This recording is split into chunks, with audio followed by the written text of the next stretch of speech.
We are students from class 9. So this is our model which is based upon Quranic fruits. हमारा ये model कुरानी फल यानी कि Quranic fruits पर based है, जिसमें हम बताएंगे कि कुरान में जितने भी फल आए हैं उनका नमूना हम बनाकर आप लोगों के सामने दिखा रहे हैं। और इसके साथ साथ कुरान और हदीस में इनके मुतालिक जो भी बातें बताई गई हैं इंशाअल्लाह हम वो भी आपको बताने की कोशिश करेंगे। अंगूर एक ऐसा फल है जिसका जिक्र कुरान में इनबुन व अनाबुन के नाम से मौजूद है और अल्लाह के रसूल सल्लल्लाहु अलैहि वसल्लम ने इस फल को यानी अंगूर को बेहतरीन फल करार दिया है। और कुरान में सूरह अन-नबा आयत नंबर 31 और 32 में अल्लाह ताला ने नेक और परहेजगार लोगों के लिए जन्नत के बागात और अंगूर की बशारत देते हैं, जिससे हमें ये मालूम होता है कि जन्नत के बागातों में से अंगूर भी होंगे और ये फल बहुत जल्द ही हज़म हो जाने वाला है, वीकनेस से बचाता है और लीवर को मजबूत करता है और बॉडी में ताज़ा और मुसफ़्फ़ा खून पैदा करता है। इंजील ये एक ऐसा फल है जिसका जिक्र कुरान में मौजूद है और इंजील में भी। मुक़द्दस किताब कुरान मजीद में अल्लाह ताला ने इसकी कसम उठाई है। इंजील के अंदर प्रोटीन, अज़ीज़, शक्कर, कैल्शियम और फास्फोरस और विटामिन ए और सी पाए जाते हैं। इंजील दांतों के लिए बेहद मुफीद है। कम वजन और दिमागी काम करने वालों के लिए इंजील बेहतरीन तोहफ़ा है। बेर ये ऐसा फल है जिसका जिक्र कुरान में सूरह वाक़िया की आयत नंबर 28 में मौजूद है। दुनिया में बेरों के दरख्त में कांटे होते हैं, लेकिन जन्नत में ऐसा नहीं होगा, बल्कि हर कांटे के बदले एक नया फल होगा और हर फल का जायका एक दूसरे से मुख्तलिफ होगा। बेर खाने में जितना मज़ेदार है उससे ज़्यादा सेहत के लिए भी मुफीद है। इसमें बहुत से तिब्बी फ़ायदे पाए जाते हैं। ये एक भरपूर ग़िज़ाइयत वाला फल है जो प्रोटीन, विटामिन, कैल्शियम, मैग्नीशियम और इससे मालामाल है, मैग्नीशियम से मालामाल है।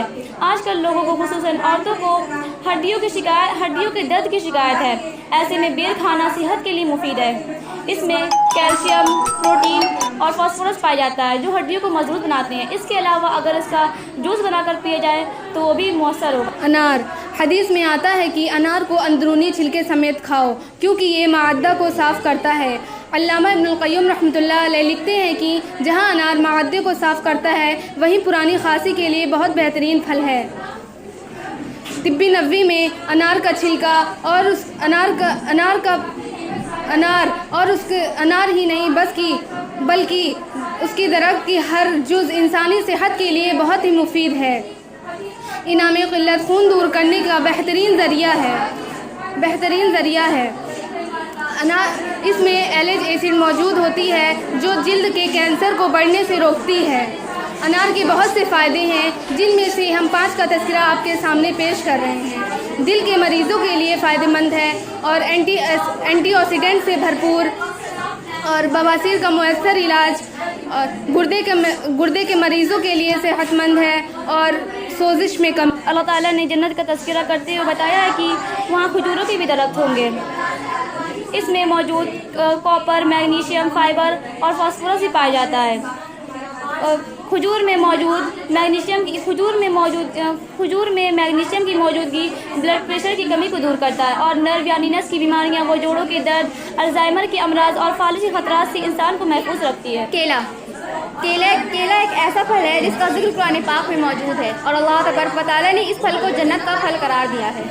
इसके बहुत से फ़वाइद हैं, लेकिन ये एक ऐसा फल है जिसे अदल व तवाज़ुन के साथ खाना चाहिए, मतलब कि परहेज़ के साथ खाना चाहिए।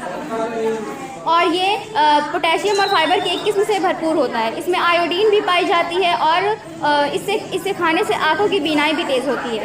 और इसमें पाए जाने वाले कैल्शियम और आयरन जिस्म में हीमोग्लोबिन की कमी को दूर करता है। जज़ाकल्लाह। अस्सलामु अलैकुम व रहमतुल्लाहि व बरकातहू।